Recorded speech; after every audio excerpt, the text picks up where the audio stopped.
राजस्थान में जहां दूर दूर तक नजर जाती है, खारी रेत का खेत नजर आता है और कभी रेत का समंदर दिखाई देता है। कहीं झरने, कहीं नदियां, कहीं पहाड़, कहीं मैदान। प्रकृति का हर रंग राजस्थान में नजर आता है। कभी रेत का एक सैलाब दिखाई देता है और कभी पानी की एक बूंद को मन तरस जाता है। वीरता, साहस, आध्यात्म, मोहब्बत, धर्म, कला और संस्कृति से परिपूर्ण राजस्थान मुझे बहुत भाता है। राजस्थानी को आप राजस्थान से निकाल सकते हैं, लेकिन उसके मन से राजस्थान को निकालना उतना ही मुश्किल है जितना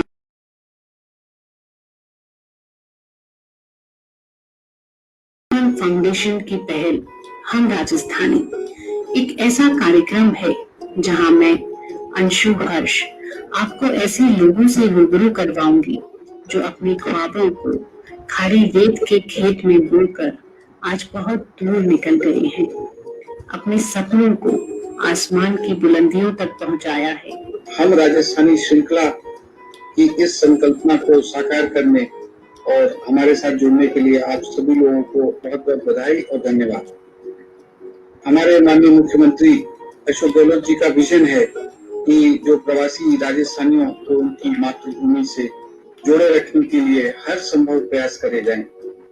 ये राष्ट्रीय और अंतर्राष्ट्रीय राजस्थानी व्यक्तित्व इस कार्यक्रम के माध्यम से आपसे, हमसे अपनी बात कहेंगे।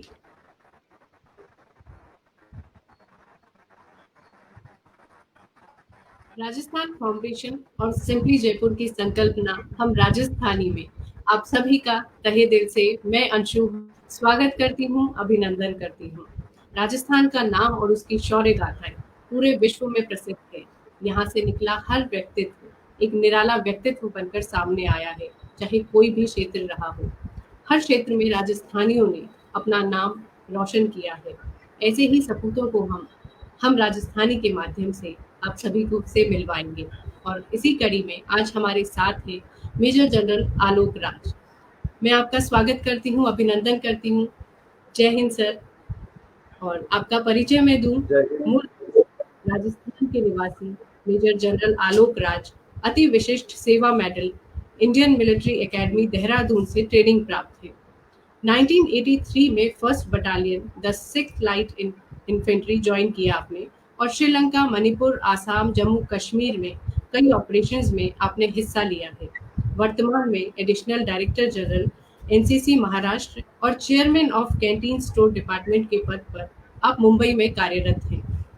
आपका स्वागत, अभिनंदन। और साथ ही स्वागत करना चाहूंगी राजस्थान फाउंडेशन के कमिश्नर श्री धीरज श्रीवास्तव जी का। धीरज जी, आपका बहुत स्वागत है, अभिनंदन है और स्वागत बोधन के लिए आपको आमंत्रित करना चाहूंगी। धन्यवाद अंशु जी। स्वागत हमारे अतिथि मेजर जनरल आलोक राज साहब का करना चाहिए। हम लोग घर के लोग हैं, हमारा ना स्वागत है और ना हमारा कोई ये हमारा अपना कार्यक्रम है। और इस कार्यक्रम के माध्यम से जैसा हम लोग ने कंसीव किया है कि आज we are feeling proud that we are interacting with a highly decorated army officer to the rank of Major General और जिनकी वजह से पूरा राजस्थान आज गर्व महसूस कर रहा है और आज हमारे से वो सब मुखातिब हैं। So a very warm salute to general साहब। और मैं उम्मीद करता हूँ कि जो आपके इलस्ट्रियस कैरियर की यात्रा रही है उसका प्रभाव आने वाली युवा पीढ़ी, न केवल राजस्थानी बल्कि हर एक युवा इससे प्रेरणा ग्रहण करेगा और आपके जीवन की जो यात्रा रही है इस मुकाम तक पहुंचने की, जो अभी अंशु जी और आपके बीच वार्ता होगी, उससे हम लोग आपके जीवन के कई अनछुए पहलू से हम लोग भी मुखातिब होंगे। और मैं उम्मीद करता हूं कि हमारा ये कार्यक्रम, हमारा ये इनिशिएटिव पूरे राजस्थान, पूरे देश, पूरे दुनिया में जहां जगह जगह देखा जा रहा है, वो उनकी भावनाएं भी आपके साथ हैं। और आगे आने वाले समय में हम ऐसे ही व्यक्तित्व से रूबरू कराते रहेंगे और नए आयाम लोगों के सामने आएंगे। धन्यवाद। जय हिंद। बहुत बहुत धन्यवाद धीरज सर, आपने बिल्कुल सही कहा कि स्वागत आज हमें मेजर जनरल साहब का करना है। तो एक बार फिर से जय हिंद सर, और सवालों का अब सिलसिला शुरू करने की इजाजत चाहूंगी आपसे। खमागणी, जय हिंद। मुझे बहुत खुशी है कि मैं इस कार्यक्रम में उपस्थित हूँ। आपने मुझे आमंत्रित किया। धीरज जी, अंशु जी, आपको बहुत बहुत शुक्रिया। Please we can start. Sir, आपका जन्म राजस्थान में हुआ, लेकिन आगे का आपका सफर आपको राजस्थान से बाहर लेकर गया। बचपन की वो यादें जो राजस्थान से जुड़ी हैं, सबसे पहले हम उन पे प्रकाश डालना चाहेंगे। बहुत बेहतरीन यादें हैं। मुझे राजस्थान छोड़े हुए करीबन 39 ईयर्स हो गए। जब मैं 1982 के अंदर इंडियन मिलिट्री अकेडमी देहरादून में गया था ट्रेनिंग के लिए, उसके पहले पूरे टाइम राजस्थान में था। मेरा जन्म भरतपुर में हुआ, भरतपुर फोर्ट में। Bharatpur fort is one of the most impregnable, कभी जीता नहीं गया दुश्मनों के साथ। तो बहुत गौरवान्वित महसूस करता हूँ कि मेरा जन्म वहाँ पर हुआ। इस दौरान में पिछले 39 ईयर्स में सिर्फ एक बार मैंने राजस्थान में सर्विस की। दैट वाज ड्यूरिंग ऑफ पराक्रम 2002 के अंदर, करीबन 6 महीने के लिए, जब हम लोग इंडिया और पाकिस्तान आमने सामने थे।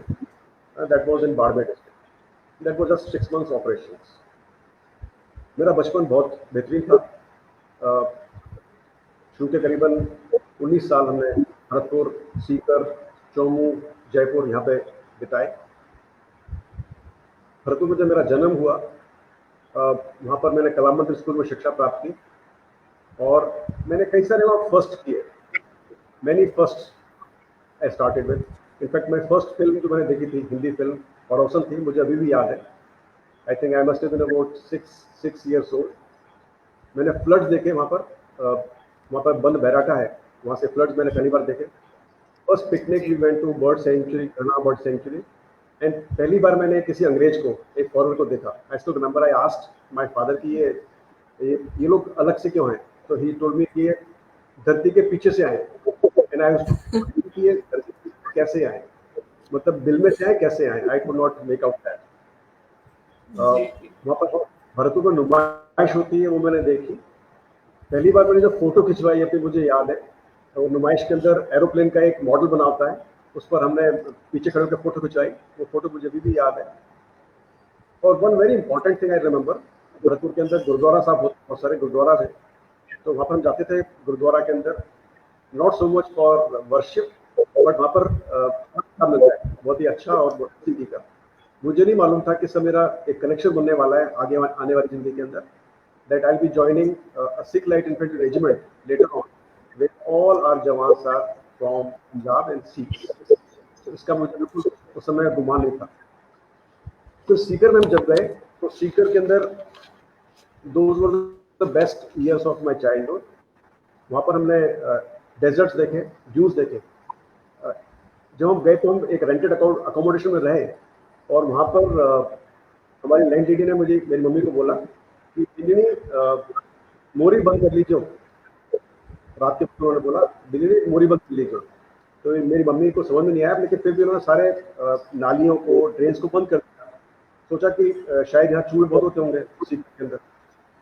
और श्योर इनफ रात को बहुत तूफान आया, डेजर्ट स्टॉर्म आया, और हमारी सारी खिड़कियाँ खुली हुई थी और सारी खिड़कियों से पूरा रेत भर गया।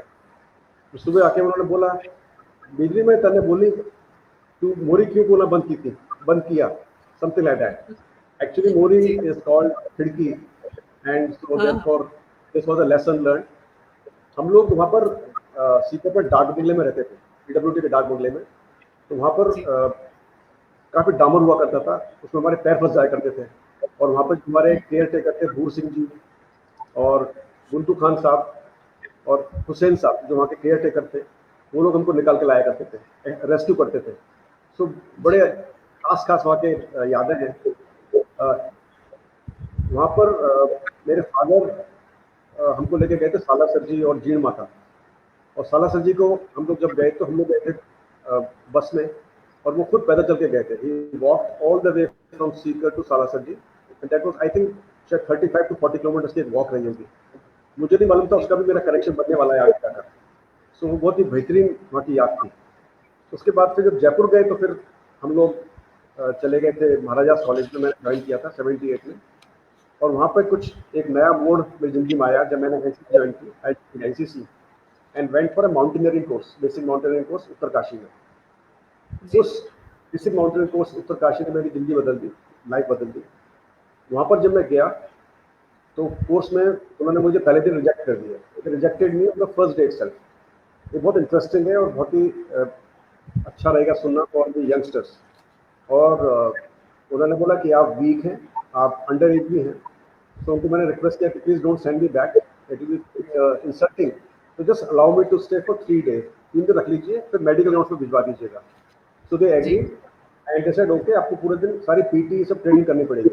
बोला ठीक है। तो next day first day morning के अंदर वहाँ पर 2 ऑफिसर थे आर्मी के, एक लेफ्टिनेंट एस एस शेखावत जो कि विलेज गोगाबास के थे, राजस्थान के थे। उन्होंने एक डंडा उठा लिया, बोलता है राजस्थान का लड़का कमजोर कैसे हो सकता है, how can you be so weak, आपको आपके शरीर को मिट्टी का, राजस्थान की मिट्टी का बना हुआ है। तो बोला कि अभी ऐसा है, जब पीटी होगी तो कुछ आगे चलना है, मेरे आगे चलेगा और जैसे ही रुकेगा तो वो डंडा पड़ेगा। एंड श्योर इनफ हमने शुरू किया और उन्होंने डंडा मारना शुरू कर दिया। उस दिन मैंने काफ़ी डंडे खाए, मुझे अच्छे से याद, लेकिन मैं फिर भी कोशिश करता रहा। 2 दिन मैंने काफ़ी कोशिश की। आई थिंक 3rd डे तक मेरा बॉडी ट्यून अप हो गया था and I started with them. And 4th day they realise कि I can run and I can keep pace with everybody, और उन्होंने मुझे अलाउ कर दिया कोर्स को करने के लिए। एंड आप विश्वास नहीं करेंगे, उस कोर्स को मैंने अच्छे से किया। I got alpha grading. मैंने वहाँ पे माउंट खेलू क्लाइंब किया, उन्होंने मुझे एडवांस कोर्स के लिए रिकमेंड किया, and I one a trophy. So it was a life changing experience for me, and only because of one motivation कि मेरा शरीर है, मेरा बॉडी है, that is made with Rajasthan की मिट्टी, and how can I let it down. So that was great motivating factor and inspiration for me. बिल्कुल, ये तो बहुत सुंदर बात है। बिल्कुल, राजस्थान की माटी को आपने जो सम्मान दिया है वो वाकई में बहुत काबिल तारीफ, बहुत ही खूबसूरत बात आपने बहुत खूबसूरत अंदाज में कही है। और बचपन का जो आपने बताया कि जिस तरह से आपका बचपन बीता, बचपन की वो अमीरी न जाने कहाँ गई, जहाँ बारिश के पानी में हमारे भी जहाज तैरा करते थे, वो संवार मुझे याद आ गया कि बिल्कुल एक निष्फिक्र बचपन होता है हमेशा हर बच्चे का। तो जब आप छोटे थे तो क्या आप एक फौजी बनने का सपना देखते थे? क्या आपको लगता था कि बड़े होकर मुझे ये बनना है? क्या तय कर रखा था आपने? This is a very good question. Actually जब 71 वॉर हुई थी उस समय हम सीकर में थे, और वो जैसे से याद है हम लोग fever 500 kilometre from the border, तो सीकर के अंदर काफ़ी उस समय ब्लैकआउट होते थे, अनाउंस होते थे, और हम लोग पूछते थे पेरेंट्स कि ये ब्लैकआउट क्या होता है, वॉर क्या होती है, तो उन्होंने कुछ कुछ बताया, कुछ कुछ हमने समझा, लेकिन वी वर वेरी एक्साइटेड। हम लोग पूरी हेल्प करते थे, not only in our house, हमारे नेबर्स को जाके बोला करते थे कि सबको ब्लैकआउट करना है, and we used to put those carbon papers on the windows. उस समय तो कुछ उनको अंदाजा हुआ कि सोल्जर्स होते हैं, वो हीरो होते हैं, असली हीरो होते हैं, और वो देश को बचाते हैं, तब से कुछ तमन्ना जगी। और फिर मैंने एक सैनिक स्कूल चित्तौड़गढ़ का मैंने परफॉर्म एग्जाम भी दिया, लेकिन फेल हो गया, और दैट वाज लिटिल डीमोरलाइजिंग, मैं फेल हो गया। उसके बाद में फिर दिमाग में रहेगा शायद किसी दिन मुझे मौका मिलेगा तो मैं भी यूनिफॉर्म पहनूंगा, लेकिन फिर पढ़ाई में लग गए, इंजीनियर बनना है, टिपिकली डॉक्टर की जो ग्रेड था उसमें लगे रहे, लेकिन मेरा फिर इंजीनियरिंग कोर्स में एडमिशन नहीं हुआ। Then I went for Jaipur, वहाँ पे मैंने luckily I could join NCC. Then I went through that experience जो मैंने बताया आपको उत्तरकाशी में, इसने मेरी लाइफ चेंज कर दी। और फिर उसके बाद आई वाज मोटिवेटेड। कोर्स में 30 army officers were there who were doing the course in Uttarkashi, और आपको बताया मैंने लेफ्टिनेंट शेखावत जो थे गोगाबास विलेज के हमारे पास के, उन्होंने बहुत मोटिवेट मुझे किया था। और उसी की वजह से मुझे लगा कि शायद मुझे भी आर्मी ज्वाइन करनी है। Then there was no looking back. फिर मैंने एक एग्जाम का सीडीएस का फॉर्म भरा यूपीएससी का, और उसके बाद में फिर मैं पास हो गया। फर्स्ट चांस के अंदर ये pass return SSB and then join IMA and I am very proud of this. यदि मुझे अगला जन्म मिलेगा तो दोबारा मैं सोचूंगा कि मुझे राजस्थान में पैदा होना है, सिटी से बनना है। जिस तरह से आपकी लाइफ जर्नी चली है सर, उसमें आपकी प्रेरणा कौन रहा, कौन ऐसा व्यक्तित्व रहा जिसने आपको प्रभावित किया? तो मेरी शुरू से बताऊंगा तो मेरे फादर वो बहुत ही वर्कहोलिक थे, हमेशा काम में जुटे रहते थे। और मुझे वही actually all the way from secret to मुझे लगा कि हम सब कर सकते हैं। मेरी मदर एनसीसी में थी, उन्होंने मुझे बड़ा इंस्पायर किया। महाराणा प्रताप उनके हम स्टोरी पढ़ा करते थे स्कूल के अंदर, सबसे ज्यादा मुझे प्रेरणा का सूत्र रहा। मतलब राणा सांग और राणा प्रताप का कैरेक्टर बहुत अच्छा लगा। मैं आर्मी में आया तो हमारे कंपनी वाले मेजर थे सीएचएम मूला सिंह बोलते थे उनको, लाइक मूला सिंह। जापान में थर्ड पोजीशन हासिल की थी। It was very exciting, and because of him, I later on started running marathons. मैं आपको बताऊंगा एक स्टोरी। सिपाही बंगा एक सिंपल सिपाही था, इसका जो स्टोरी है आगे बताऊंगा आपको। सो ये मेरे प्रेरणा सबसे लास्ट है and not the least is president Abdul Kalam साहब। Great motivating and inspiring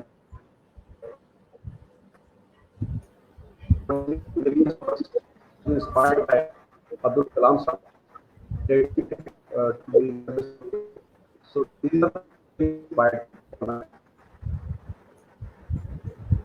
sir sorry to interrupt you, आपकी आवाज शायद डेटा कनेक्टिविटी की वजह से मुझे प्रॉपर्ली सुनाई नहीं दे पा रही है।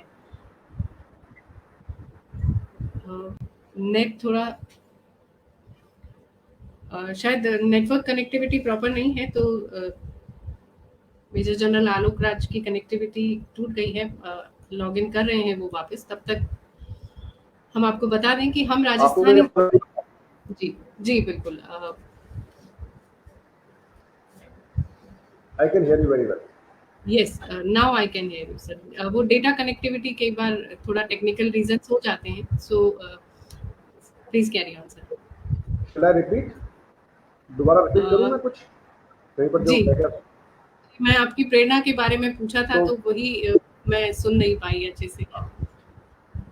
तो सबसे पहले मेरे फादर ही वाज एन इंजीनियर एंड वो बहुत ही वर्कहोलिक थे, हमेशा काम में work was top priority. So in fact that inspired me and I also took to working daily all the day. मेरी मदर एनसीसी कैडेट थी और उन्होंने बड़ा इंस्पायर किया मुझे आर्मी में जाने के लिए और फिर उसके बाद एनसीसी में आने के लिए। उसके बाद आपको मैंने बताया कि महाराणा प्रताप, राणा सांग, खासकर महाराणा प्रताप जो कि बहुत ही फेमस वॉरियर है हमारे राजस्थान के, उनका जो कैरेक्टर था, उनका जो काम था, उसे मुझे बहुत इंस्पायर किया। फिर जब मैं आर्मी में आ गया उसके बाद मुझे आर्मी में दो कैरेक्टर ने बहुत इंस्पायर किया। एक सीएचएम मूला सिंह है, हमारे कंपनी होता है मेजर मूला सिंह, जिन्होंने he is a marathon runner and he ran full marathon many times and he came third in world open marathon in Hiroshima Japan. उनके प्रेरणा से मैंने बाद में फिर आगे चलकर मैराथन दौड़ना शुरू किया। एक सिपाही मंगा ही इंस्पायर्ड मी अ लॉट, उसके बारे में आपको आगे बताऊंगा मैं। और सबसे लास्ट में but not the least is our former president Abdul Kalam साहब, जो कि सभी के प्रेरणा स्रोत हैं। उन्होंने मुझे बहुत ही इंस्पायर किया to dedicate yourself to the nation. बिल्कुल, मैराथन की अभी आपने बात करी तो अभी 42 किलोमीटर मैराथन आपने रन किया है, तो इतनी एनर्जी अभी भी आप कहाँ से लेकर आते हैं? एक्चुअली एनर्जी कभी कम नहीं होता है, ये सब हमारे माइंड में होता है कि एनर्जी ज़्यादा है कम है। And running marathon is not know big deal, I think सभी कर सकते हैं। सबसे ज़्यादा मुख्य बात है कि एक करेज रखना, एक कि भाई पहला स्टेप लेने के लिए यदि आप सोच लो मन में, that first step you have to have courage, उसके बाद में सब कुछ हो जाता है। Basically you require lot of training और प्रैक्टिस चाहिए इसके लिए, और more than physical fitness it is the fitness, लेकिन हम सब कर सकते हैं। मैंने मैराथन के दौरान ऐसे कई मेरे अनुभव हैं जब मैंने 70 साल 75 साल के लोगों को हाफ मैराथन फुल मैराथन करते हुए देखा है। In fact when I ran my first half marathon, एक जयपुर के ये कमांडर साहब नेवी के, उनकी मम्मी दौड़ रही थी। कमांडर साहब तो खाली झंडा से उनको चीयर कर रहे थे, और उनकी मम्मी थी वो दौड़ रही थी हाफ मैराथन मेरे साथ में। उनके मम्मी के दोनों पैर की नी रिप्लेसमेंट हो रखी थी, उसके बावजूद वो हाफ मैराथन दौड़ रही थी after 4 years of knee replacement, and she was about 70 years old। तो कहने का मेरा मतलब है कि ये सिर्फ हमारे मन में है, हम सब कर सकते हैं। और ऐसे बहुत से मैराथन रनर्स हैं जिनके पास दोनों टांग नहीं है, एक ही टांग है, उसके बावजूद दौड़ते हैं। So I think no big deal, just that I think we can all do it. बिल्कुल, ये बहुत ही अच्छा नोट है आपका कि सारी चीज़ें हमारे दिमाग में है की उपज होती हैं कि कितनी एनर्जी है, हम कर सकते हैं। ये आज क्योंकि 10th October is a mental health awareness day भी है आज, तो उसके लिए ये बहुत ही अच्छा कोट हम सभी दर्शकों के लिए है। तो बतौर फौजी अफसर आपने जम्मू कश्मीर में, आसाम में, मणिपुर में, श्रीलंका में काम किया है, तो वहाँ के कुछ चुनिंदा अनुभव हम जानना चाहेंगे कि कुछ जगहों के अनुभव जो आपको अंदर तक याद हैं आज भी। तो मेरा पहला अनुभव था when I was in Sikkim, Nathula के पास में किसी एक इंडियन पोस्ट पे था मैं, बिल्कुल बॉर्डर के ऊपर, bang on the border, watershed बोलते हैं उसको, with the Chinese border, and that was about 14,000 plus feet altitude. और जो हाई एल्टीट्यूड होता है वहाँ पर ऑक्सीजन की बहुत कमी होती है, रेयरिटी ऑफ ऑक्सीजन, सांस लेने में बहुत दिक्कत होती है, यू हैव टू एक्लेमेटाइज, और बहुत ठंड होती है, बहुत बिजली गिरती है, आप बिल्कुल अकेले होते हो। मुझे अच्छे से याद है कि वहाँ पर कई बार ऐसे almost every day there was occasion that it would be light, and कई बार जब बादल सेटल हो जाएंगे तो वैलीज में बादल सेटल हो जाएंगे, and you will be sitting mountain top just like island in clouds. तो बहुत ही you are on the border, आप खुद आपको अकेले रहना पड़ता है, बहुत बड़ी चुनौती होती है डिसीजन लेने की। आप बिल्कुल छोटे से होते हो, आप know experience, decision making is very very important. So that was my first experience जब मैंने वो सिक्किम में देखा। श्रीलंका के अंदर टाइम था, शादी के, मेरी शादी हुई थी 1988 में, और विद इन 2 months के अंदर हमको श्रीलंका जाना पड़ा, और that was January 1989। Operations almost peak पर थे। दो बड़ी चुनौतियाँ थी, इनफैक्ट किसी भी टेररिज्म के इलाके में जहाँ पर भी आपको ऑपरेट काउंटर टेररिस्ट ऑपरेशन करने पड़ते हैं, दो बड़ी चुनौतियाँ होती हैं। पहली चुनौती होती है हाउ टू आइडेंटिफाई टेररिस्ट, आप पहचान नहीं पाते हो, पता नहीं पड़ता है जब तक आपके ऊपर फायर ना हो जाए या आपकी टीम पर फायर ना हो जाए। और सेकंड बड़ी चुनौती होती है कि आपको रेस्ट्रेट करना पड़ता है, आप सारे वेपन्स के फायर नहीं खोल सकते, आपके पास जो छोटे वेपन है उन्हीं का फायर आप खोल सकते हो, क्योंकि आपको जो आम जनता है वो तो निर्दोष है, उनको आपको बचाना पड़ता है। So these are the two very very important things, constraint आपके होते हैं, आपके हाथ में होते हैं, ऑपरेट करना पड़ता है। तो श्रीलंका के भी ऐसे बहुत सारे अनुभव थे जहाँ पर कि हमको अच्छे ऑपरेशन रहे, कुछ ऑपरेशन बहुत खराब रहे, जब कुछ लॉसेज भी हमको हुए। और उसके बाद में फिर मैं बाद में कारगिल के अंदर मेरा एक जब बता रहा था तो मैं बहुत एक अनुभव था। आई रिमेंबर 6 दिसंबर 1994 जब मैं कारगिल में था, I was a young major. तो वहाँ पर एक बहुत बड़ा बर्फीला तूफान आया। उस समय में मैं आई हैड गॉन टू ले, और पीछे से तूफान के अंदर हमारे एक जवान को मेडिकल इवैक्यूएशन करना था बॉर्डर के ऊपर से, लैंड कंट्रोल से। He was at 80,000 feet,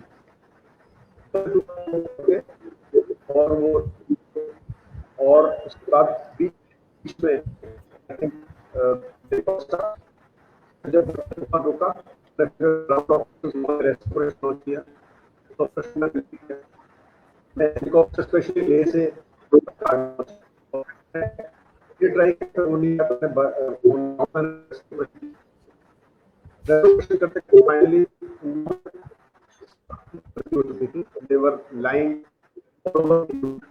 and covered their bodies. दोनों दिन पैर काटने, उसका पैर में क्रॉस बाइट और गैंग्रीन हो चुका था।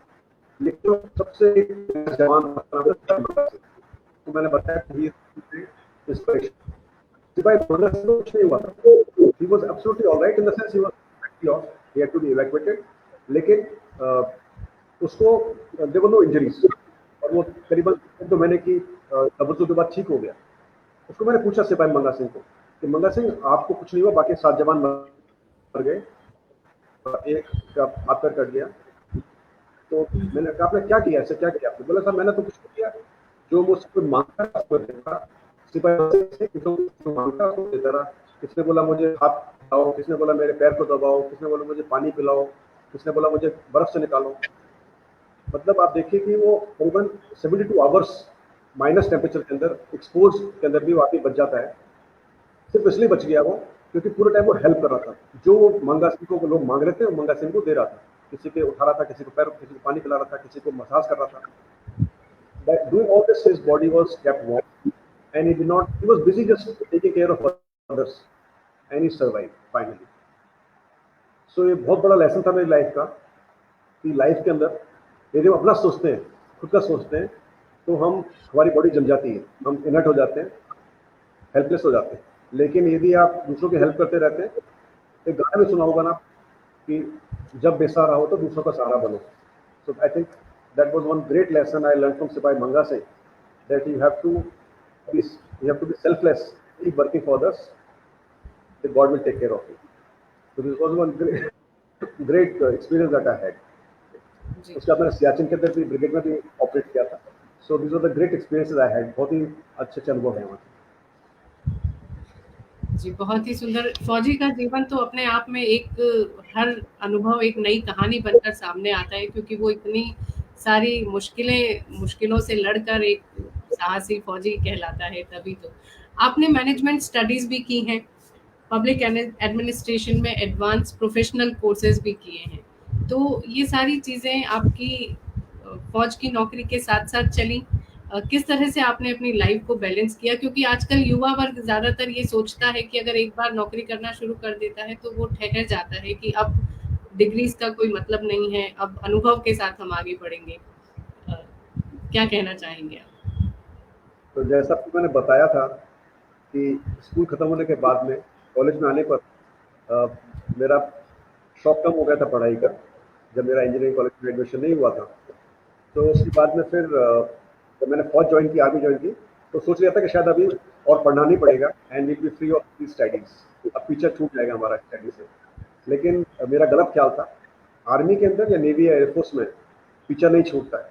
You have to keep on studying. आपके प्रमोशन एग्जाम्स होते हैं, आपके ट्रेनिंग कोर्सेज होते हैं और काफ़ी पढ़ना पड़ता है, and you also get academic degrees. तो I courtesy Army, I got degrees of MSc in Defense and Strategic Studies, MPhil in Public Administration, Masters in Management Studies. हमारे कई सारे कोर्सेज होते हैं, लॉन्ग कोर्सेज जैसे स्टाफ कॉलेज कोर्स या higher defence management course, इस तरह courses होते हैं जिसमें हमारे काफ़ी पढ़ना पड़ता है। और ये काफ़ी interesting, it's very different from the academic studies of schools and colleges. So I think ये बहुत ही ज़रूरी है आर्मी फोर्सेस के लिए, क्योंकि आपको बहुत कॉन्फिडेंट बनाता है। ये जो स्टडीज़ होती हैं आपको बहुत कॉन्फिडेंट बनाती हैं। In fact when you are working as a working executive, आप प्रैक्टिस करते रहते हो कई चीज़ों को, लेकिन बिना पता है कि what is the theory behind it. जब आप ये कोर्सेज करते हो, ट्रेनिंग करते हो, तो आपको पता पड़ता है कि what is the theory behind it. So your comprehension improves and it empowers to do better and understand things and perform much better. So that way I think it is very very important that we study. And ये लोगों को गलत ख्याल है कि army में जाने के बाद once you go to army you don't have to study. I think you have to study a lot. जब आप फौजी होते हैं तो कठिन ड्यूटी, हार्ड वर्किंग, ये सारे आपके जीवन का एक हिस्सा होते हैं, आपके ट्रांसफर्स होते हैं। तो जो फैमिली को आपने बैलेंस किया, वो किस तरह से किया? पारिवारिक जीवन आपका किस तरह से इस पूरे सफर में साथ चला? ये एक अंशु जी बहुत ही पर्टिनेंट क्वेश्चन आपने पूछा है। एक्चुअली किसी भी फौजी, चाहे वो एक जवान हो चाहे ऑफिसर हो, और खासकर आर्मी के अंदर और स्पेशली आर्मी में जिसमें ब्रांच को बिलोंग करता हूँ, इन्फेंट्री में, हमारे लाइफ में बहुत सेपरेशन होते हैं फैमिली से। So separation is part of our army life, जिसमें आपको फैमिली को पीछे छोड़ना पड़ता है, बच्चों को छोड़ना पड़ता है, and therefore very good life partner, आपकी better are very very good, so that she can manage your house. बच्चों को संभालना है। In my case, my widow mother was there, and my wife really took care of my family, my young brother and my sister, and of course my widow mother. और in fact आपने बोला management 80% management अपनी wife को करना पड़ता है, 20% आप करते हैं। लेकिन जब आप पीस स्टेशन में होते हैं, where your family is with you, तभी बहुत सारी एक्टिविटीज़ होती हैं, बहुत सारे दूसरे ऑफिसर्स होते हैं, जूनियर ऑफिसर्स होते हैं, जवान होते हैं, उनकी फैमिलीज होती हैं, उनको मैनेज भी जो करना पड़ता है वो भी अपनी वाइफ करती है।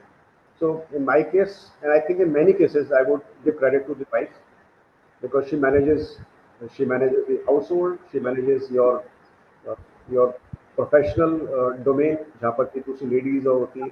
She works like a mentor for the other ladies and jawans wifes, and they make a very very major contribution. यदि आपकी वाइफ अच्छे से मैनेज कर सकती है, then you can focus more on your work and even perform better and give your 100%.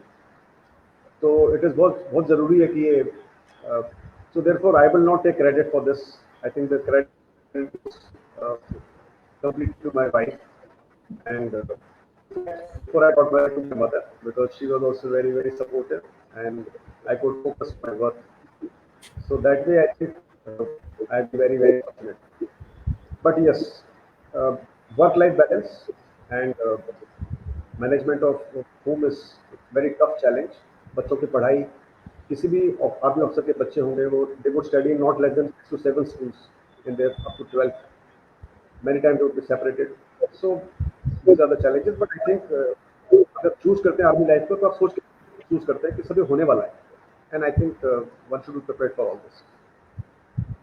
So this is very true saying कि behind every successful man there is a woman.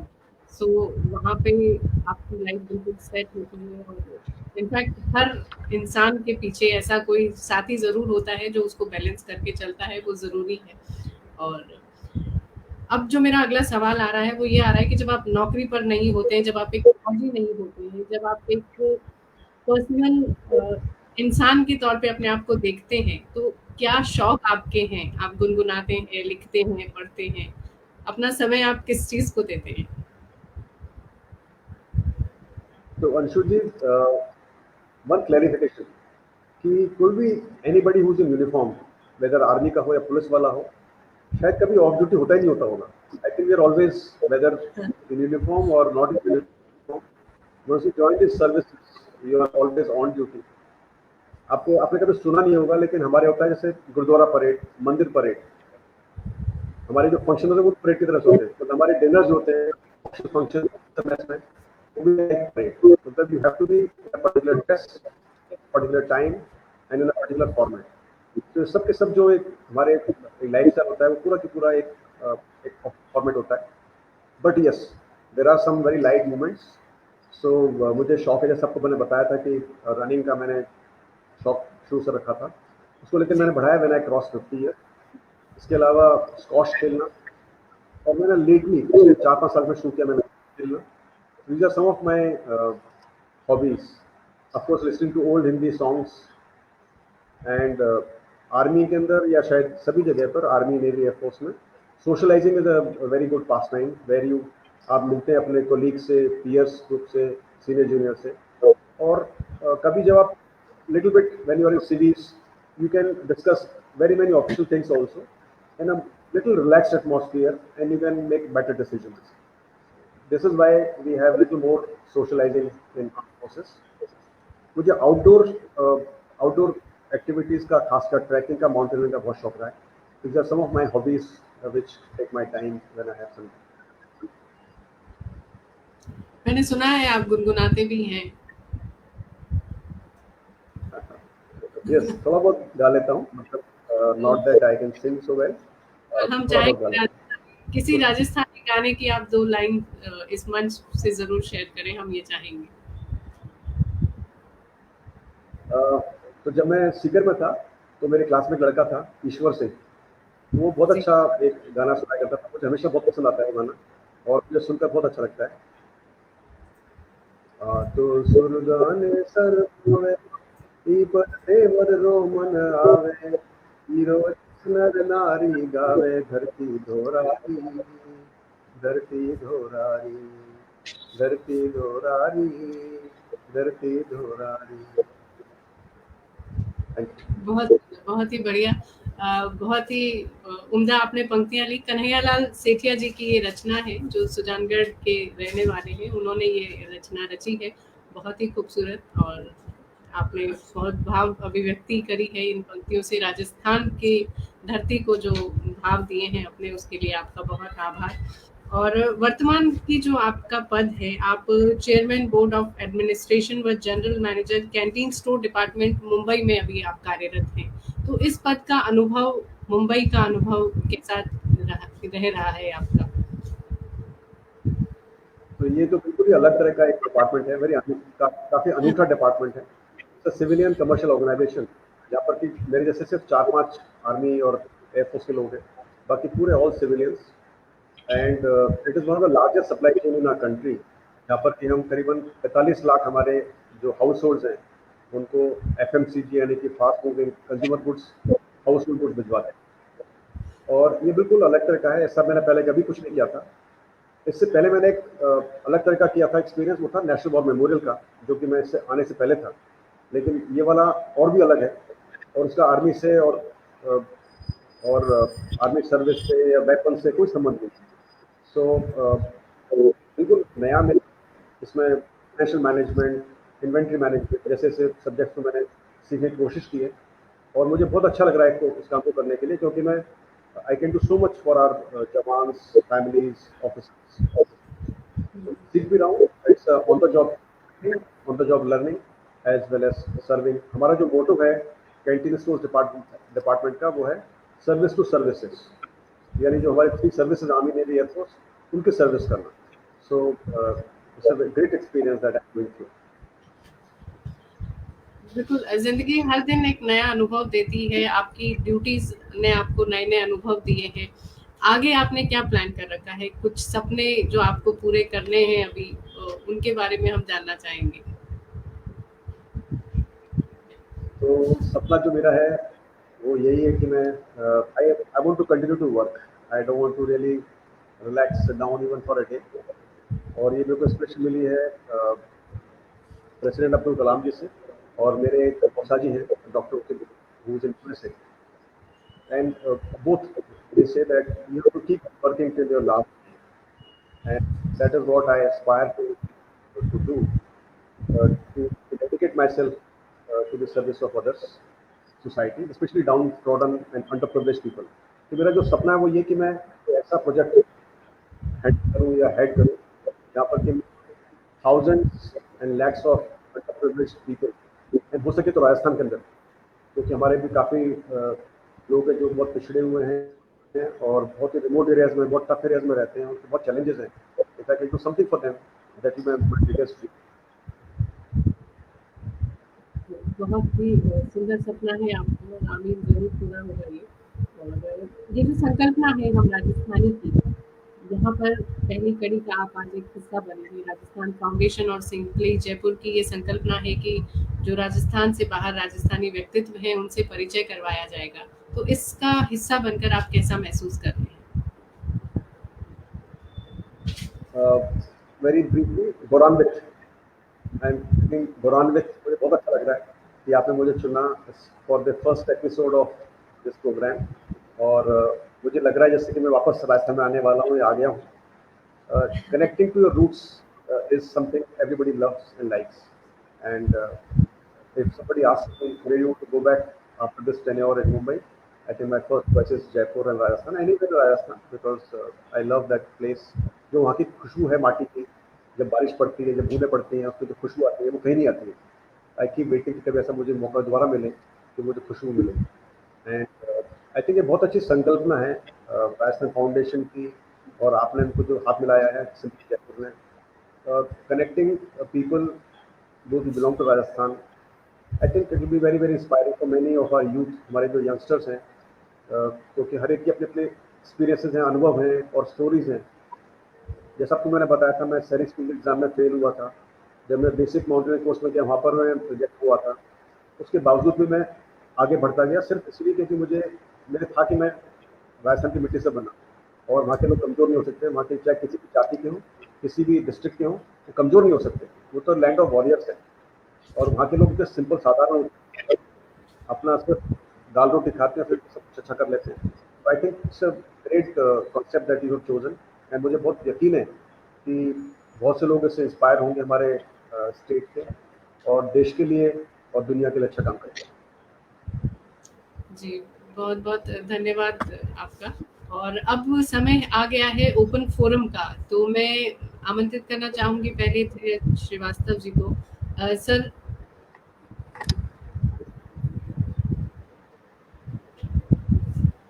Open forum की तरफ हम चल रहे हैं, तो कुछ मेहमान हमारे साथ हैं आज इस कड़ी में, तो आपसे हाँ, चाहूंगी तो कि आप अंशु जी, आप 1 by 1 जो लोग मीटिंग रूम में हैं, I think ji you can keep inviting. Start with जो हमारे नरेश नरूका साहब, he is also serviceman settled in UK, और उनसे शुरुआत करते हैं। जी, नरेश नरूका जी, आपका बहुत स्वागत है। नमस्कार जी। मैं नरेश नरूका मैनचेस्टर से हूं और राजस्थान एसोसिएशन यूके का एक वॉलंटियर हूं। और इनफैक्ट मेरा भी काफी डिफेंस का बैकग्राउंड रहा है। जैसे मेरे डैड हैं, मेरे फादर इन लॉ हैं, दोनों रिटायर्ड हैं इंडियन एयरफोर्स से। मेरे ब्रदर इन लॉ और मेरे कजन, वो भी अभी आर्मी के अंदर हैं। अभी they are serving personnels.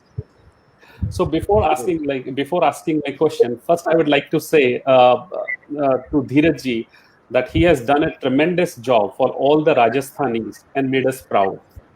Like during COVID और COVID के बाद भी, in fact काफी सारे लोग हैं जो एक जगह फंस गए थे, उनके लिए चार्टेड फ्लाइट का अरेंजमेंट कराया है। Hats off to his services, and thank you Dheeraj ji for that. Thank you. और मेजर जनरल साहब, आपको जय Hind. I myself feel like proud and honored to interact with you, and thank you for this opportunity. So I have one question, like in terms of like the Indian forces. So Indian forces has been working like in First World War and the Second World War as well. And these are the soldiers and officers, जिन्होंने अपनी, they have laid their life for the country and for the flag under which they have fought. So to me, it looks like they are kind of a forgotten heroes. So what do you think about it, and what do you think can be done for that? So, Naruka Saab, this is a very pertinent question, good question. And your question is basically कि जो हमारे soldiers हैं, who have laid down their lives for border, तो आपको बताना चाहूँगा कि हमारा देश हमारे शहीदों को नहीं भूलता है। आई थिंक हमारे भूलना नहीं है उनको, हमारे लोगों को भूलना। And just to tell you, very recent I was mentioning that I was also the chief project coordinator of National War Memorial, which has been constructed at India Gate, राष्ट्रीय समर स्मारक, जो कि इंडिया में बना है।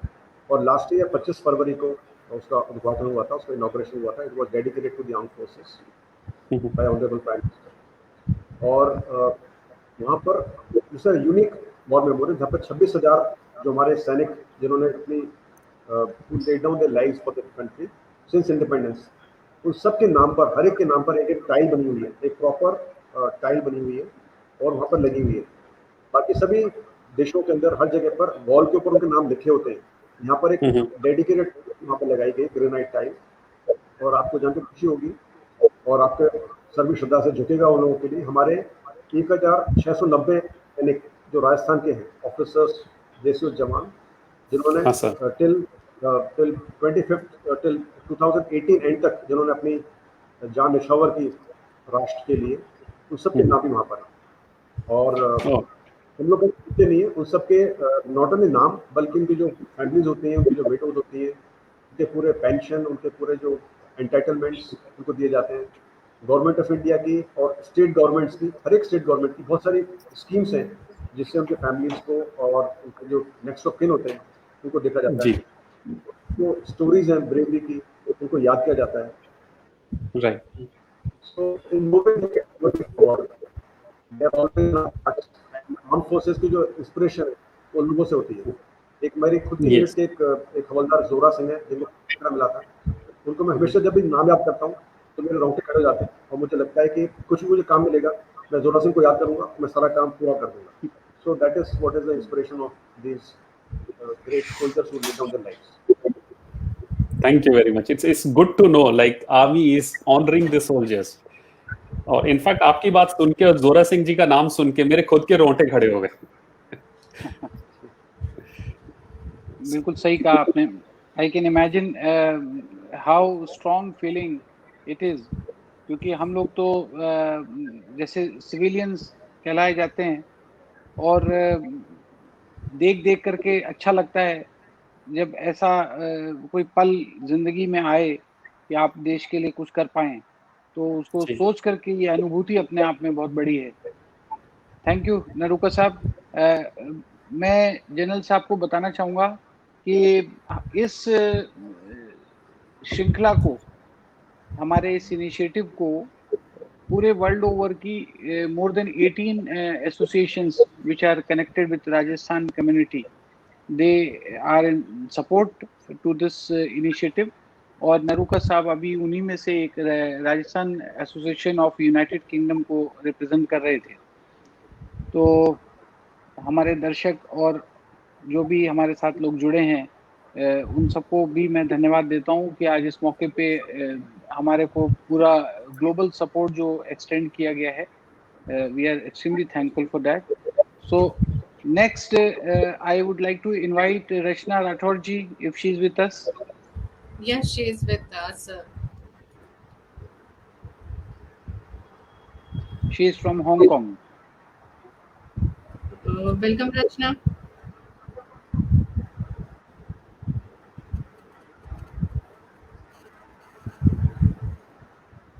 For inviting me to this wonderful platform and event. And Anshu, आप तो मेरे favorite orator हैं, so I'm very happy to be here. And thank you so much, Alok sir. I think it was a wonderful journey, and I feel very inspired today. और इतने सारे आपने जो example दिए, like you shared your life, all the incidents, and like I think it's very inspiring for our youth as well. And sir, so my question is more related to youth, sir, because you're into NCC as well. So I would like to ask, what are we doing to inspire our youth to join like NCC or armed forces? When we see that like right now, all our youth is like dominated by the social media, or we're like living in this data-driven world right now. So what's your take on this? So, Rachna ji, nice to interact with you on this platform. Thank you so much for Thank you, this sir. very, very good question, because this is a need of the hour. I think there are lots of activities or initiatives or measures that have been taken by the government of India, by the armed forces, and also by the state governments, by way of having a number of schools, Sainik schools, military schools. We have Rashtriya RIMC. We also have a large number of schemes and initiatives because of which they are made aware of various ways that our youth can join armed forces. लेकिन I think जो मैं समझता हूँ सबसे important है कि you don't have to really ask people to join armed forces. There's no requirement. We should not ask people to join armed forces. They should join on their own. Yeah. I think they should feel like joining on their own, and that will happen. हम लोग अपना काम अच्छे से करेंगे. If we perform well, if they see us performing well, whether in Kashmir, whether in Northeast, या जैसे UN mission के अंदर, कभी भी when we are tasked for flood relief, earthquake relief, when they see our NCC cadets working for like अभी pandemic के time पर I'm in Maharashtra, यहाँ पर हमारे NCC cadets हैं और बाकी सभी states में including राजस्थान में कैडेट्स ने बहुत अच्छा Yeah. काम किया, उन्होंने सपोर्ट किया स्टेट गवर्नमेंट को. So when youth see all these people, they get motivated. So I think and let me just tell you, जो हमारे सिलेक्शन होता है आर्म फोर्सेस ऑफिसर्स के लिए, Yeah. और there are, I can say, lakhs of people who apply to join and they are unable to join. The cases are few. So I think there's no dearth of people who are wanting to join armed forces. People are highly motivated. But yes, some of those who are not aware कि armed forces में जाने से क्या क्या होता है, क्या क्या problems है, क्या क्या challenges है, then some of them need to be educated or sensitized. So Fine, sir. we try and organize some awareness campaigns through ICC forums and through social media. But by and large, we just believe that if you perform well, people will get motivated automatically. That's great. So, as you mentioned about that, you also had a mentor when you were serving into the course which you had initially, and that Mr. Shekhawat has inspired you and he motivated you. So, what I think, like personally as well, that my experience that like youth in Rajasthan, they also need mentors. So, like if we can organize, like like even the retired army officers or people like yourself, they visit communities, they visit schools, colleges, or they organize talks just like today's talk, thanks to Dheeraj sir and also Simply Jaipur. I think these kind of platform can really inspire sir. So I think mentor is very, very important at the same time. And so what do you think? I mean, like, can we do something like that? I think that's a very fantastic idea, I must say, Rachna ji. Mentoring and inspiring our youth, school children, college children, where some of our veterans, those who have retired from armed forces, can visit and do that. It is being done, but it is being Okay. done more by in individual capacity. अपने आप करते हैं कुछ लोग, Okay. लेकिन Okay. organized way it is not being done. Some state governments do it. I'm not so much aware whether Rajasthan is good, but I think we can play a role, and if I can be of any help in this, I'll be always very ready to really come forward and do something. And I think it will really help many deserving youth to join armed forces, and if not join armed forces, at least be inspired to do well for the country in their own field wherever they want to. Okay. It sounds very echo, sir. Thank you very much. And the Dharti Dhorari wala song tha, it was very wonderful. Thank you so much. Thank you, Dheeraj sir. Thank you, Anshu. Thank you, everyone. Thank you, Rachna. Thank you so much, Rachna ji, for your meaningful questions and I must appreciate the idea of mentoring. I also agree with that. We'll try to see how we can utilize the capacities and capabilities of General Saab in times to come in the interest of the state of Rajasthan. So, Yes, sir. आपने Thank you. Youngster की बात करी और NCC cadet की बात करी. मैं general साहब को बताना चाहता हूं कि अभी हमारे बीच में जयवीर राठौड़ साहब का एक मैसेज मैं पढ़ रहा हूं, जो as a former best NCC cadet उनको वो थे वहां पे.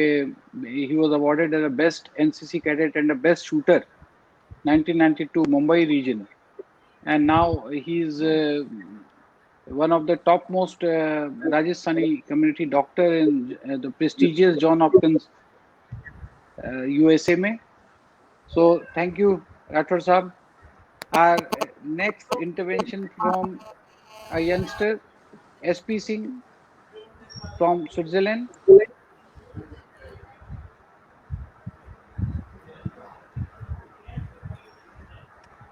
Sir, thank you, Alok ji. Thank you, Dheeraj sir and Anshu ji for connecting me here. General साहब, बेसिकली मेरा ओरिजिनली जोधपुर से हूँ. मैं अजय शैतान सिंह जी की फैमिली से खुद भी एनसीसी में था. सी सर्टिफिकेट, जैसे जयवीर साहब ने कहा, मैं भी बेस्ट कैडेट रह चुका हूँ. I could not follow the family tradition and go to the Kumayu regiment, but my younger brother, he's right now in commission in Kumayu regiment. He's serving as a captain, just commissioned in 2018. So he's there right now and serving the nation.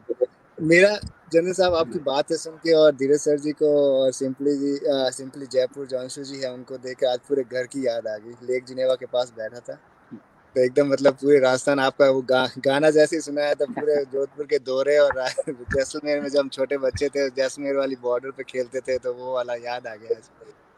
Sir मेरा एक जो मतलब simply जो ma'am थी पहले मेरे से पहले राठौर मैम, उन्होंने पूरा मेरा क्वेश्चन पहले ही पूछ लिया, लेकिन जो मेरा था वो बेसिकली यंगस्टर के ऊपर था।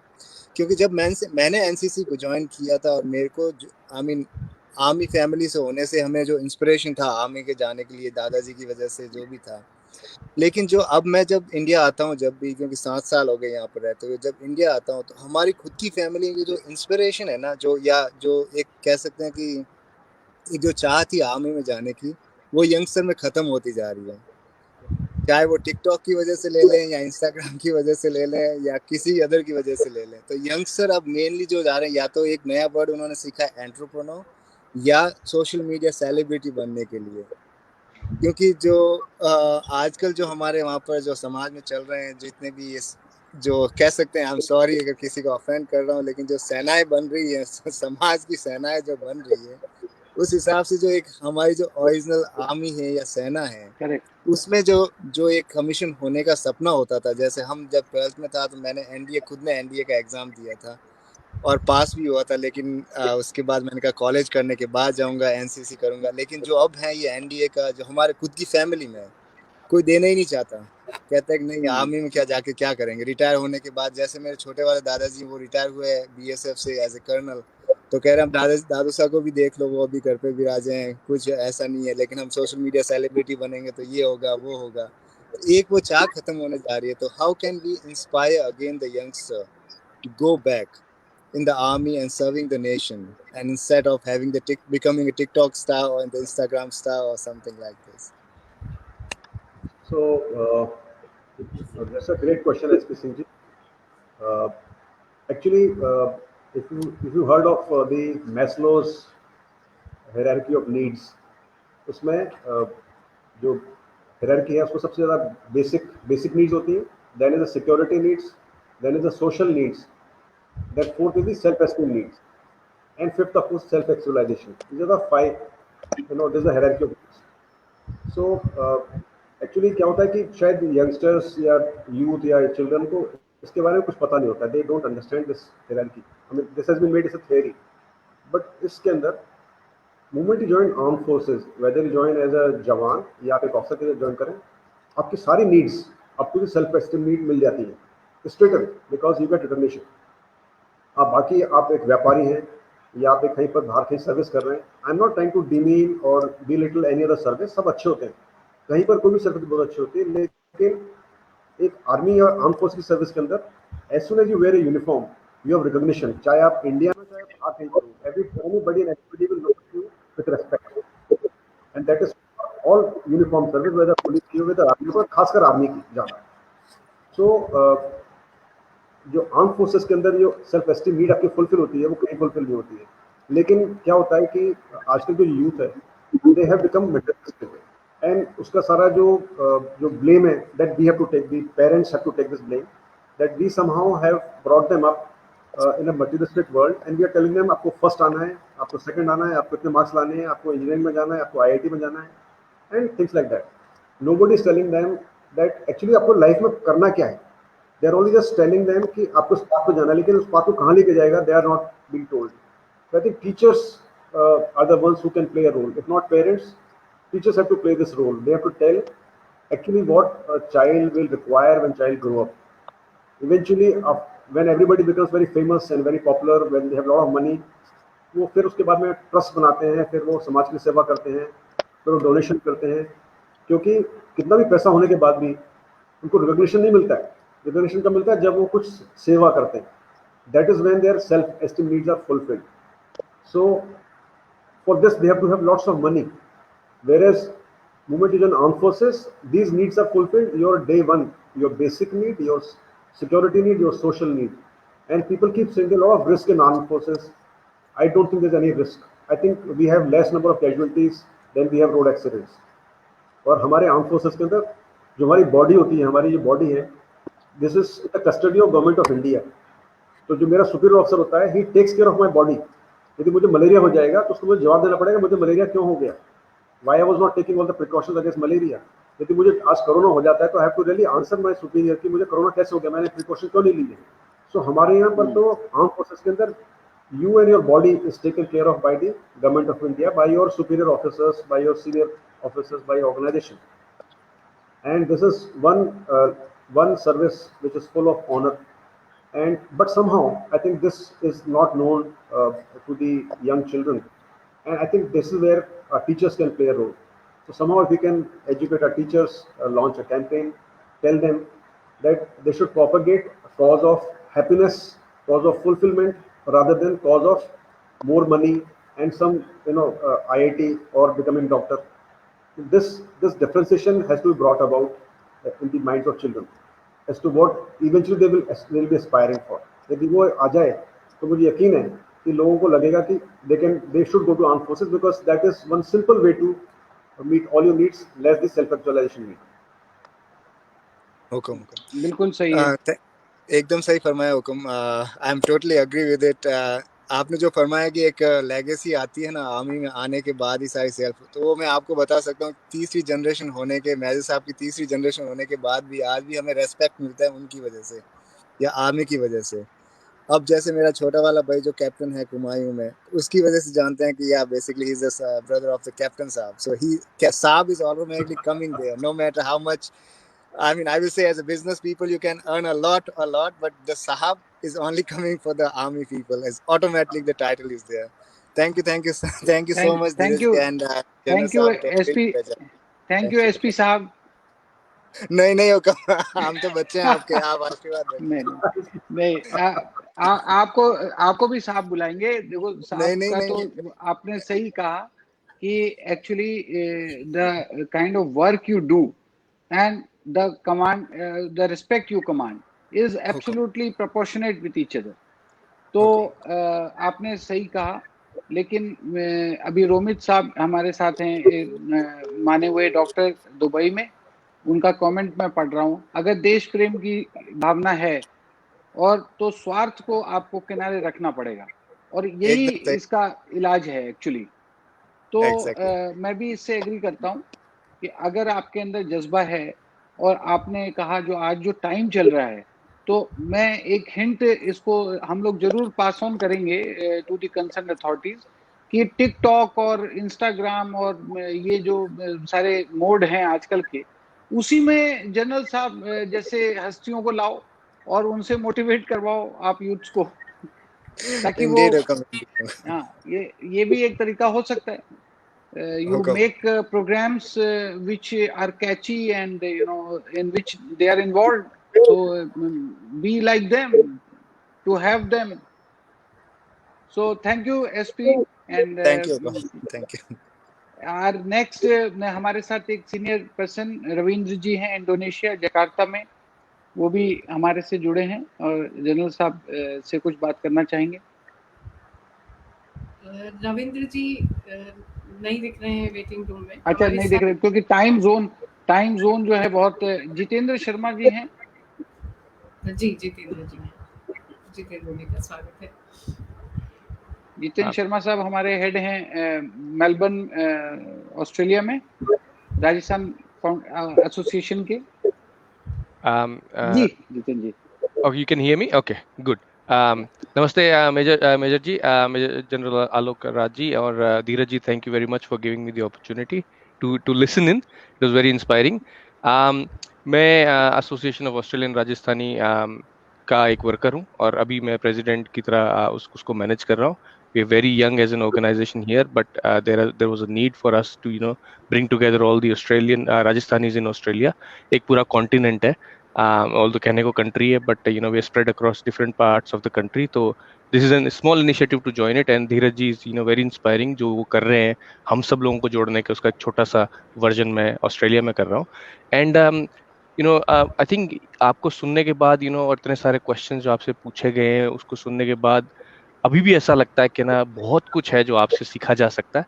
And one of the things that I'm very keen to know is and this is probably a challenge for me as well here, is how do you what are the tips of successful leadership, how to drive people towards a common cause, you something that you probably do every single day, and I'll probably benefit a lot from some of the tips that you can give us. Okay. So this is an excellent question, I must say. Uh, I do not know whether I am not an expert in leadership or giving tips, but yes, I can say that how a leader is different from a manager. I think if आपके पास यदि सब resources हो, आपके पास अच्छे workers हो, you can deliver. Anybody can deliver. I think leader is a person जिसके पास में जो कुछ मिला उसको, whatever resources you got, whatever time as a resource or money or workers or people you got, चाहे वो जैसे भी हैं, उनको आप मोटिवेट करके इंस्पायर करके आप अपना दिया हुआ टारगेट या आपका दिया हुआ मिशन आप पूरा कर सकें. So I think a leader is somebody who should not give up on anybody. I mean, I have practiced it myself. I don't give up on anybody. Everybody, हर एक आदमी के अंदर कुछ ना कुछ खूबी होती है, कुछ ना कुछ की यूनिक, उसके पॉजिटिव्स और नेगेटिव्स होते हैं.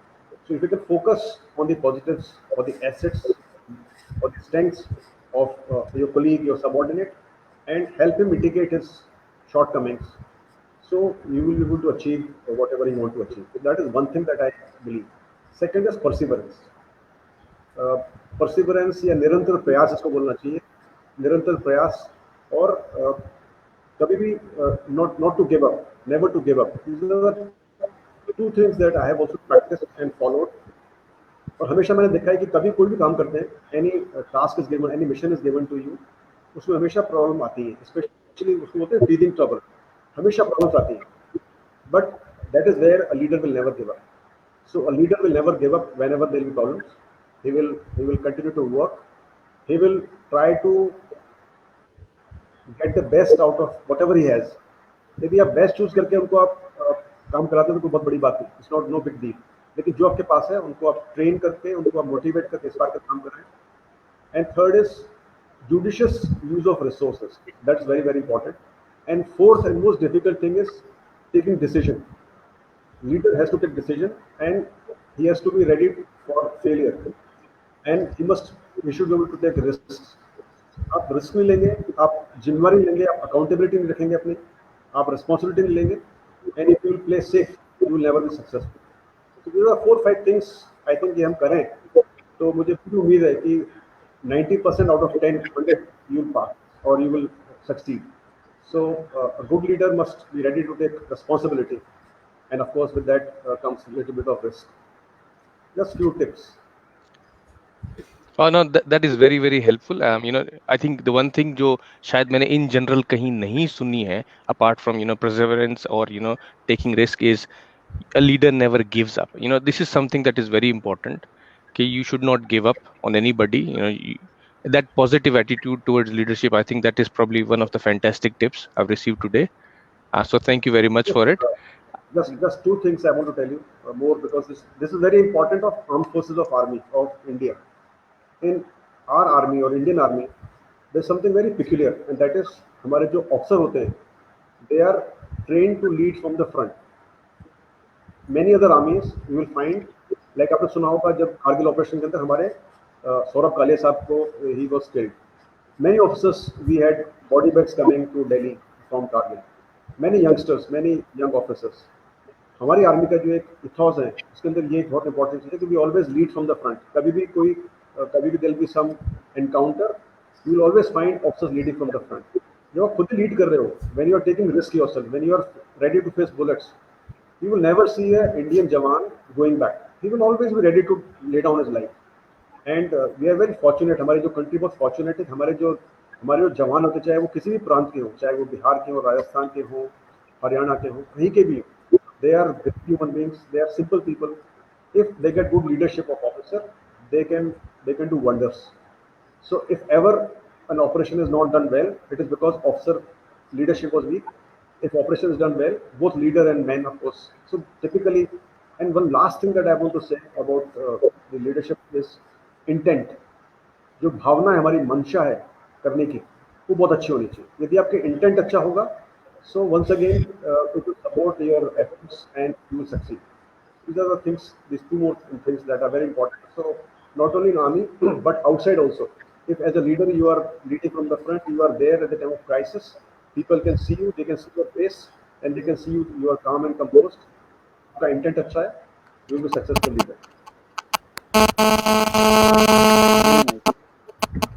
Thank you very much. And one more thing, if I may ask, this was around your marathon. You know, I sort of struggle when I have to run. You know, I don't mind running, but you know that whole barrier of 5 kilometer or 10 kilometer run. I think when you were talking about it, that's all in the mind.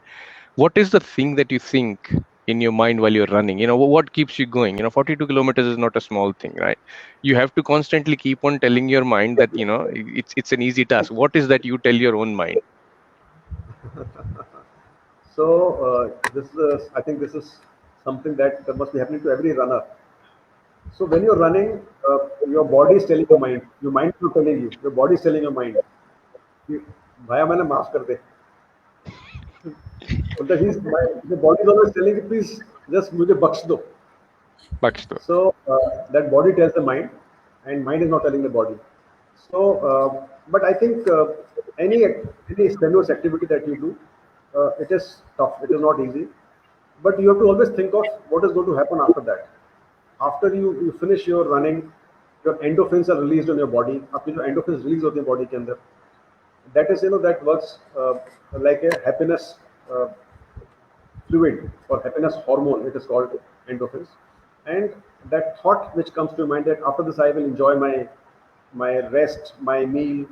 Some of us who drink a little bit, they can enjoy that, whatever. So all these things, and of course, when you finish a run, there's a feeling of happiness. They say runner's high. Runner's high is nothing but release of endorphins. So you have to think of all this, and of course, many times जो आप नहीं कर पाते हो, इसलिए नहीं कर पाते हो क्योंकि आप उसको suddenly करना चाहते हो, and you want to achieve something in 1 or 2 or 3 days. जो एक हाफ मैराथन का जो शेड्यूल है, regime है, that is of about nearly more than 4 or 5 weeks, about 6 weeks I think, rather I think 9 weeks. And if you want to do a full marathon, it is about 18 weeks regime that you have to train yourself. So if you will go step by step, I don't think ज़्यादा difficult होगा. But you are right. सोचने के लिए कई बार I also recite Hanuman Chalisa. कई बार मैं I think of what will be my schedule next day. And मैंने एक और चीज़ मैं देखी है, जब मैं दौड़ता हूँ, all the very good ideas, innovative ideas come when I'm running. And I'm actually analyzing many of my challenges, problems that I'm facing, and I'm able to find solutions when I'm running. If not all, at least about 60 to 70% solutions when दौड़ने के time पर मुझे मिलते हैं. I think it must be happening to many other runners also. So if you keep your mind occupied with some positive thoughts and some innovative thoughts or thoughts of finding solutions to your problems, and also the post-run scenario, you'll be, I think, able to run and do well. But if you think about body that time, then there'll be problem because body wants you to stop. Now, thank you very much. Thank you, Dheerajji and Anshuji. That's those are the questions I had. Thank you so much, Jitenji, for your meaningful interventions, and I'm sure you are going to become a leader and a runner very soon. At least one of them. With the tips. Running, I'm not sure about. Today. Okay. So, but I must say and acknowledge, general साहब, कि आपकी leadership का एक attribute ये भी है कि जिस स्पॉन्टेनिटी से आपने ओपन हाउस में क्वेश्चंस को रिसीव किया है, बड़े बड़े लीडर्स जो हैं आज तक प्रेस कॉन्फ्रेंस से भागते हैं इसीलिए. So that is really appreciable. Now I think we are really running out of time, but we have Rajesh Chaplot sir हैं हमारे साथ क्या? जी बिल्कुल. From Uganda. Yes. Rajesh Chaplot जी, मैं स्वागत करना चाहूंगी आपका. स्वागत आपको बहुत. Thank you Anshu ji, और thank you Dheeraj ji, and greetings from Uganda to Major General Alok Raj ji. First apology, actually मैं थोड़ा लेट ज्वाइन किया क्योंकि मैं एक सफारी पे आया हुआ था और वहाँ पर नेट की बहुत प्रॉब्लम थी, so I joined late, but I heard some latter part of it, and so apology for it. My question Alok Raj ji आपसे ये है कि as a army officer, what is the most important to you in life? पहला question, what is the most important thing in your life? What is the most important to you in your life? And second question simultaneously, what you ignored most in your life? आपने अपनी life में सबसे ज्यादा किसको ignore किया जिसका आपको regret थे, और सबसे ज्यादा इम्पोर्टेंट क्या है आपकी लाइफ के? So, excellent question. जब हम ट्रेनिंग करते हैं वैसे दोनों का आंसर एक ही है जी जब हम ट्रेन इन मिलिट्री एकेडमी, तो हमारा वहाँ पर मोटो होता है, चैटपुट मोटो बोलते हैं जिसको. In very short, I'm saying it says country first, your men next, men meaning your soldiers next, and you last, yourself last. So that is the motto, country first, men next, and you last. And so therefore, that is what possibly has been my motto also, that I always felt, you ask me, the first thing is country. So I always, whenever I take any decisions, whenever we are doing anything that we are doing, we always think, is there any way that we are undermining our country's interests in this? And therefore, that is one thing that is always kept in mind. Somebody will say that, how does it matter? I think each one of us, चाहे हम army हो चाहे नहीं हो, हम लोग सब सोचते हैं कि हम लोग आर्मी में आके इस देश की सेवा कर सकते हैं. ऐसा नहीं है. I think each one of us can serve our country, whether you are in uniform or not in uniform. यदि हम अपना काम अच्छे से करें, जो भी काम मिला अच्छे से करें, तो actually you are doing it for the country directly or indirectly.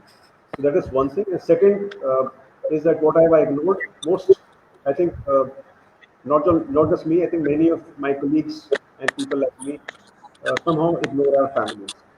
We are not able to do it, whether we do it by design or by default. I think it's more by default, not so much by design, that you are unable to really take care of them, and unable to, for example, children education. You are unable to ensure my daughter's admission in college.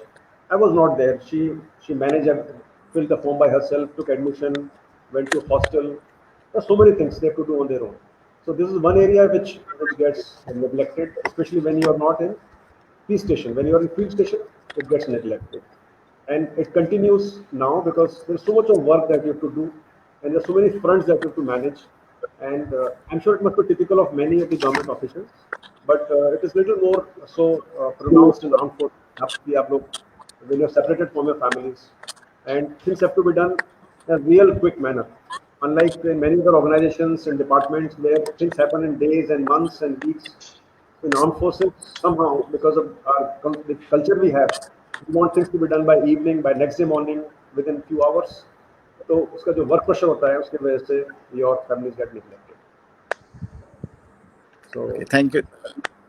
Yeah, thank you sir for your detailed answer. एक question और पूछना चाहूँगा मैं, वो curiosity से है, and really I want to be enlightened. Since again you are in the army, which army in the world is the most patriotic and why? Very difficult question to answer. I think armed forces, चाहे किसी भी country के हों, to say that they are not patriotic may not be appropriate for me. I'm a soldier. I will never be able to say this for other armed forces. I think all armed forces do their best.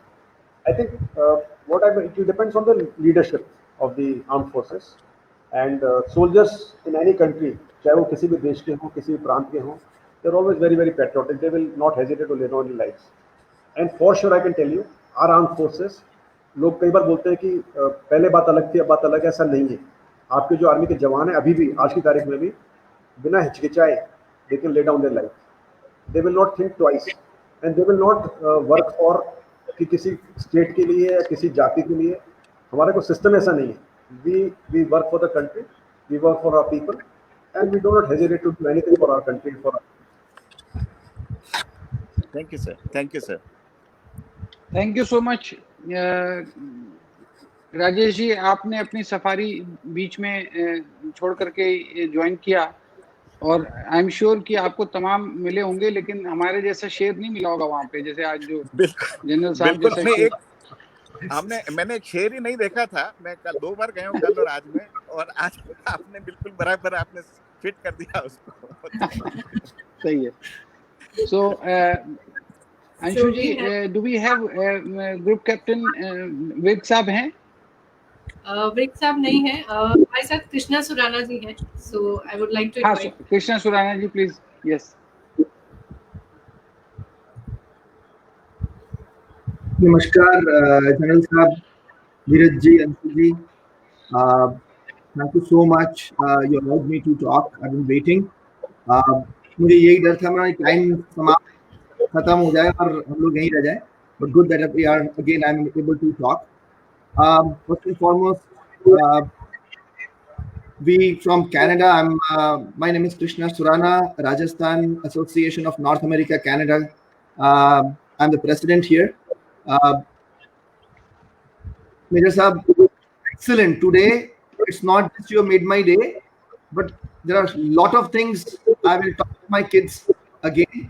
जो यहाँ आने के बाद काफी चीजें mix up हो जाती है. It was an amazing story we heard from you. On that note, I will read out something. भूल नहीं सकते, नवनीत जी कुमार का है, भूल नहीं सकते हम अपने वीरों के बलिदान को, उनके परिवार के रुदन को, बच्चों के अरमान को, बहुत हुआ शांति समझौता, इनको अब सबको सिखाना है, पीठ पर जो मार के खंजर, इनको भी आंख दिखाना है. तो this is what we see day in and day night, day in day out. आप लोग जो बॉर्डर पे हैं, काम कर रहे हैं, we are so safe because of you guys. Here in North America we are trying to get back to our roots. Dheeraj ji से काफी बातें होती है उसके बारे में. We have created a website called Rana Canada, so ranacanada.ca, and उसमें हमने एक डायरेक्टरी बनाई है with Dheeraj ji's association and help. All Rajasthani associations around the globe की डायरेक्टरी बनाई है हमने. उसके बारे में मैं थोड़ा और आपसे I would like to input, especially when being Rajasthani, you joined Sikh regiment, so you see there's no difference, but still you see the difference coming up there, right? There are a lot of things going behind. So having said that, what do you think about कि एक common platform बनता है Rajasthani का, and then we have a directory there. What would be your input? How well we can serve, how well we can serve our roots or our state back in Rajasthan and India as well. So one part is about मैं राजस्थान का हूँ, लेकिन मैंने infantry join किया. So actually जो Indian army है, यहाँ पर ऑफिसर्स गिव अ चॉइस. जब हम पास आउट होते हैं, हम कमीशन होते हैं आर्मी. नहीं जनरल साहब, let me just put it right. I think what Krishna Surana साहब is wanting to ask is कि उन्होंने जैसे एक राना कनाडा ने एक डायरेक्टरी इशू करी अपनी वेबसाइट पर, तो जो राजस्थानी कम्युनिटी के जो लोग ट्रैवल करते हैं, कोई बाहर जाते हैं और उनको एक सपोर्ट सिस्टम चाहिए होता है, या वो कोई मिलना जुलना चाहते हैं किसी से, इस संबंध में आपने भी जैसे being a Rajasthani but you joined a Sikh regiment, उस एक्सपीरियंस से आप जब different parts of the world में ट्रैवल करते हैं, what is your experience, what you would like to suggest so that he can improve his website and directory? Am I right, Surana Sahab? Yes, that's exactly. Well, I was trying to make it faster, but you put it right. So sorry about from that perspective, yes. So actually, I have still not understood what I have to say, because क्या होता है कि as officers army के अंदर जो I'm just saying my experience, armed forces में somehow we don't so much concern ourselves whether we are from Rajasthan or from Haryana, because as officer आपको जो रिलीजन हो जाता है वो होता है जैसे आप रेजिमेंट में कमीशन होते हैं. जैसे I am Sikh light infantry, so actually my religion is Sikh religion, and we go to Gurudwara Sahib, we follow all the rituals that the Sikhs do when we are armed forces. जब हम श्रीलंका में थे, हम दाढ़ी बढ़ाते हैं अपनी, हम पगड़ी पहनते हैं, और we have to look like our troops when we go to war.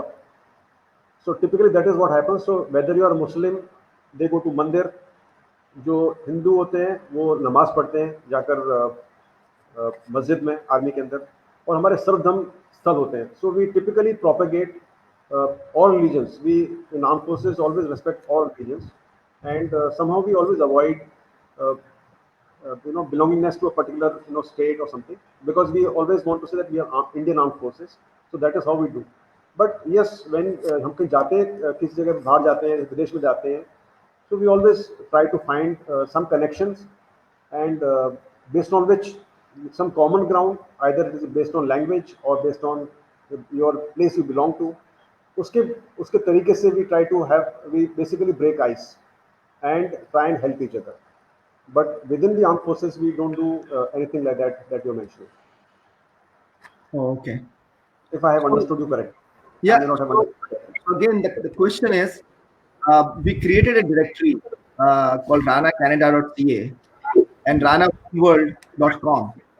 जी. मैं आपसे whether in this show or probably after the show, I would like to have an input from you. You at that level, at that stature, what would you say about this, and how can we improve on? Okay, right. So I think I can't think of a good answer right now. I can maybe interact with you subsequently and share with you if something that comes to my mind. I'm not able to think of a good answer right now. Sure. Later you can connect for a brief discussion on this. Sure. So thank you so much. So अब हम अपने कार्यक्रम के बिल्कुल आखिरी हिस्से में पहुंच चुके हैं। हम थोड़ा सा समय की पाबंदी जो हमने की थी उससे थोड़ा बाहर निकल गए हैं, लेकिन उसकी माफी चाहती हूं। पर जब अपने बैठते हैं और जब देश के कोने कोने से अपने लोग इस तरह से बैठेंगे तो थोड़ा सा समय से तो हमें इजाजत लेनी ही पड़ेगी कि थोड़ा वक्त तो हमें चाहिए। तो अब आखिरी सवाल की तरफ मैं चलूंगी कि देश और दुनिया में कोरोना का जो समय चल रहा है उसके लिए एक पॉजिटिव थॉट आप क्या देना चाहेंगे हमारे सभी दर्शकों को और हम सभी को कि किस तरह से हम इस समय से बाहर निकलकर आए? तो जब भी ऐसी कोई बात आती है जहाँ कोई चैलेंज होता है, कॉन्फ्लिक्ट होता है दिमाग में, तो मैं हमेशा गीता के सार के बारे में सोचता हूँ। जो गीता का जो सार है, essence of Gita is one guiding light whenever I am in doubt, दुविधा में जब होता हूँ, और उसका सिंपल सा एक है सोल्यूशन कि कर्म करो। So I think it is very important हम सब अपना कर्म करें, हम लोग इनर्ट होकर ना बैठ जाएं, हम डरें नहीं, हम तो वो कर्म करना पड़ेगा। सभी बता रहे हैं कि आप 3-4 प्रिकॉशन लीजिए, अपने आप मास्क पहनिए, अपने हाथ धोते रहिए और सम काइंड ऑफ दूरी, सोशल डिस्टेंसिंग करिए, लेकिन काम तो करना पड़ेगा। So I think I am sure आप एक्सपेक्ट नहीं करेंगे कि आर्म फोर्सेस के जवान हैं जो बॉर्डर पर हैं वो लोग कहीं छुप के बैठ जाएं और अपना काम ना करें, या अपने ट्रेनिंग ना करें जहाँ पर ट्रेनिंग करनी पड़ेगी, otherwise we can't give a gap in our training. So everything has, the show must go on. So we took precautions, now the show must go on, and चाहे वो किसी भी अवस्था के लोग हों, except we can just think of our old people जो कि who are more vulnerable, we should protect them, but taking various precautions we must keep doing our karma, whether you are in outdoor, the show must go on, and that is what is my message to everybody.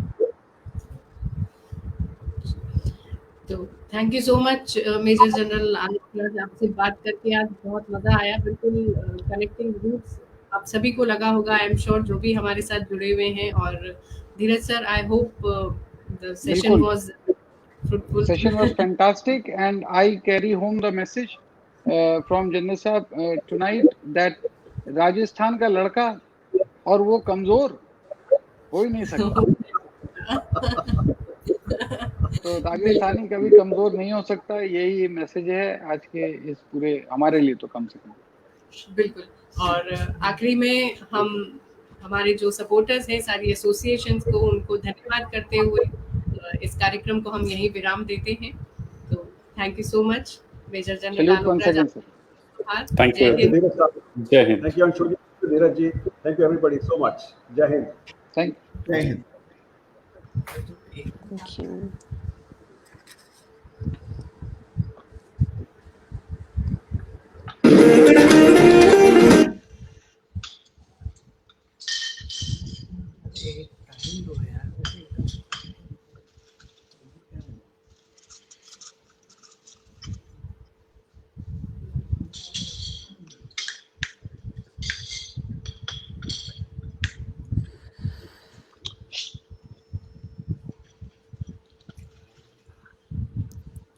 Live finish हो गया?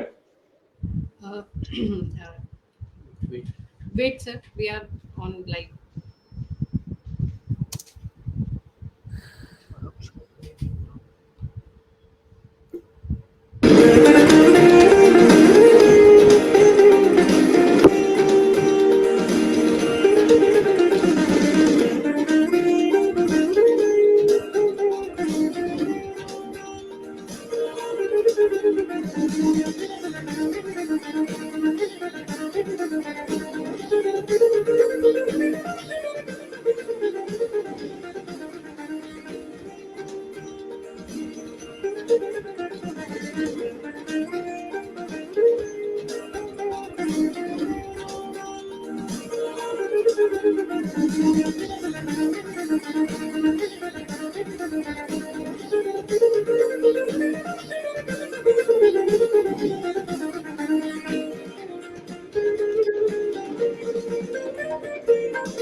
So thank you so much everyone.